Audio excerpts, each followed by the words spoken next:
నమస్తే ఫ్రెండ్స్. ఇంట్లో ఏం లేనప్పుడు, ఏం వండాలో తెలవనప్పుడు ఇంట్లో ఉన్న 4 టమాటాలతోని క్విక్‌గా ఇలా లంచ్ బాక్స్‌లోకైనా, మనకు లంచ్‌లోకైనా ఇలా టమాటా రైస్ చేసేసుకోండి. బాస్మతి రైస్ లేకున్నా రైస్ అయితే విడివిడిగా, పొడి పొడిగా సూపర్‌గా వచ్చింది. నేను స్టెప్ బై స్టెప్ పక్కా కొలతలతో ఈ వీడియోలో చెప్పేశాను. సో, లేట్ చేయకుండా వీడియోలోకెళ్ళి చూసి చేసేసుకోండి ఇంకా. టమాటా రైస్ కోసం నేను ఈ రైస్ కుక్కర్ కప్పుతోని నార్మల్ రైసే ఒక 2 కప్పుల సగం రైస్ తీసుకున్నాను.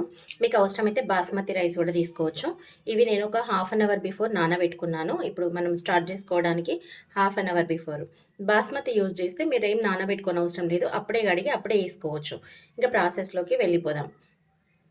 టమాటా రైస్ కోసం నేను ఇట్లా కుక్కర్ పెట్టుకున్నాను ఫస్ట్. దీంట్లోకి ఒక టీ స్పూన్ అంతా నెయ్యి ఉంటే నెయ్యి వేసుకోండి, లేకపోతే స్కిప్ చేసి టోటల్గా ఆయిల్తో కూడా చేసుకోవచ్చు. కొంచెం మీద వేసుకుంటే టేస్ట్ బాగుంటుంది కాబట్టి వేసుకున్నాను. ఆయిల్ వచ్చేసి ఈ పావుతోని ఒక 3 పావుల ఆయిల్ వేసుకోండి. ఆయిల్ బాగా వేడైన తర్వాత ఇళ్ళకి హోల్ గరం మసాలా వేసుకోండి. లవంగం, ఇలాచి, దాల్చిన చెక్క, సాజీరా, స్టార్, ఒకటి బ్లాక్ ఇలాచి వేసుకున్నాను నేను. అవి వేసుకున్న తర్వాత కొంచెం కలపండి. కలిపిన తర్వాత నేను ఒక మీడియం సైజు ఉల్లిగడ్డ కట్ చేసి ఇట్లా సన్నగా కట్ చేసి వేసుకుంటున్నాను. ఉల్లిగడ్డ వేసి కూడా కలపండి. ఒక 2-3 పచ్చిమిర్చి పొడవుగా కట్ చేసి వేసుకోండి. కొద్దిగా కొత్తిమీర, పుదీనా, కరివేపాకు కూడా వేసి బాగా కలిపేసుకోండి.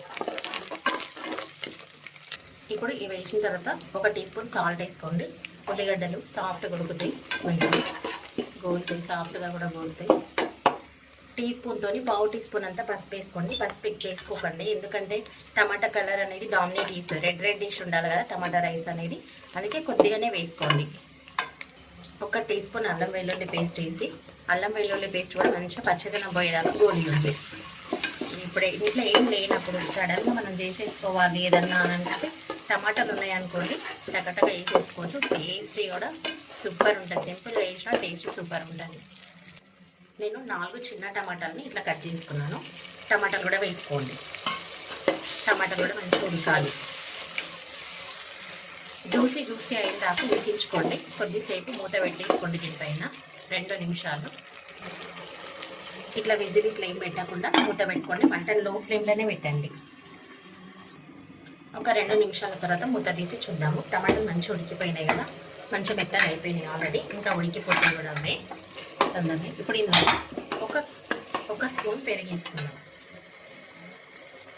ఒక స్పూన్ అంటే నేను ఈ స్పూన్తో ఒక స్పూన్ వేసుకుంటున్నాను.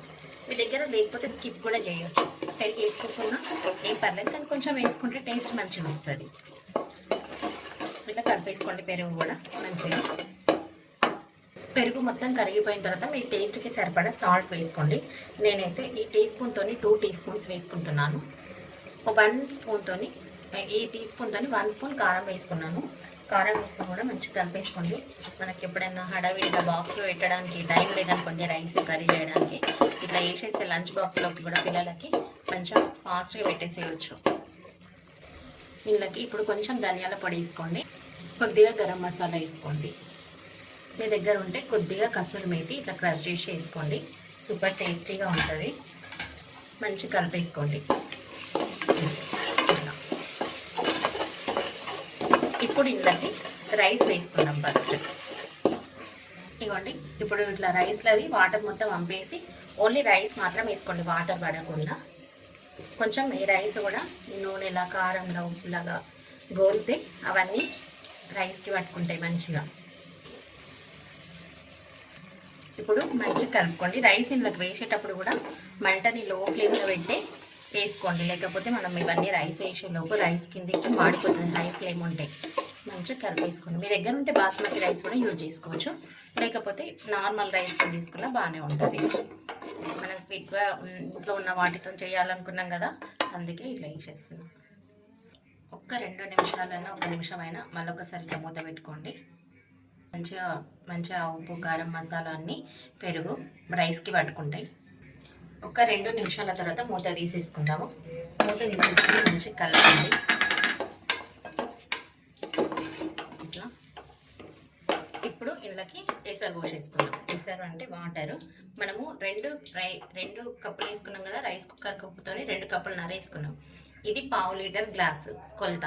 మీకు ఇట్లాంటి గ్లాస్ లేకపోతే పావు లీటర్ కొలుసుకోండి. ఒక్క రైస్ కుక్కర్ కప్పుకి పావు లీటర్ వాటర్ పడతాయి. సో నేను దీంతో 2.5 వాటర్ పోసుకుంటాను. కరెక్ట్ సరిపోతుంది. 1, 2.5 ఇంక ఇట్లా హాఫ్ పోసుకున్నారనుకోండి మీకు కరెక్ట్. ఇది కొంత కరెక్ట్. ఇది ఇట్లా కలిపేసుకొని ఇప్పుడు మనము సాల్ట్ చెక్ చేసుకోవచ్చు. తక్కువ ఉంటే ఇప్పుడే యాడ్ చేసేసుకోవచ్చు. రైస్ అయిన తర్వాత మనం ఏం చేయలేము. నాకు కారం సరిపోయింది, బట్ సాల్ట్ కొంచెం తక్కువ అనిపించింది. మనం ఇలా చెక్ చేసినప్పుడు మనకు నిండా అనిపించాలి ఉప్పు, అప్పుడు మనకు కరెక్ట్ సరిపోతుంది ఉడికిన తర్వాత. ఇప్పుడు మళ్ళీ ఒకసారి కలిపేసుకొని కుక్కర్ మూత పెట్టుకొని 3 విజిల్స్ వచ్చేంత వరకు ఉడికించుకుందాం. ఇంకా కుక్కర్ పెట్టుకున్నాను, మూత కూడా పెట్టేసుకున్నాను, విజిల్ పెట్టేసుకున్నాను. ఫ్లేమ్ మాత్రం హై పెట్టేసుకోండి. ఇప్పుడు 3 విజిల్స్ రాగానే బంద్ చేసేయండి. 3 విజిల్స్ వచ్చేసుకున్నాను, చల్లగైన తర్వాత బంద్ చేసేయండి. ఇప్పుడు విజిల్ కూడా చల్లగైపోయింది. మనం ఓపెన్ చేసి చూద్దాం రైస్. ఇంకా చూడండి రైస్ ఎంత మంచి పొడి పొడిగా వచ్చింది. ఇట్లా అంచుల నుంచి తీయండి, మధ్యలో స్పూన్ పెడితే అంత మెత్తగా అయిపోతుంది. మంచి మామూలు రైస్తో చేసిన పొడి పొడిగా విడివిడిగా సూపర్ టేస్ట్గా వచ్చింది. ఇంకా ఇది ఇప్పుడు రైతాతోని దేనితోనైనా మనం సర్వ్ చేసేసుకోవచ్చు. రైతా, పెరుగు దేనితోనైనా సూపర్ టేస్ట్. ఇంకా ఇంతే సింపుల్. మీకు వీడియో నచ్చితే లైక్ చేయండి, ఫ్యామిలీ అండ్ ఫ్రెండ్స్కి షేర్ చేయండి. మంచి మంచి రెసిపీస్ కోసం మన ఛానల్ని అయితే సబ్స్క్రైబ్ చేసుకోండి.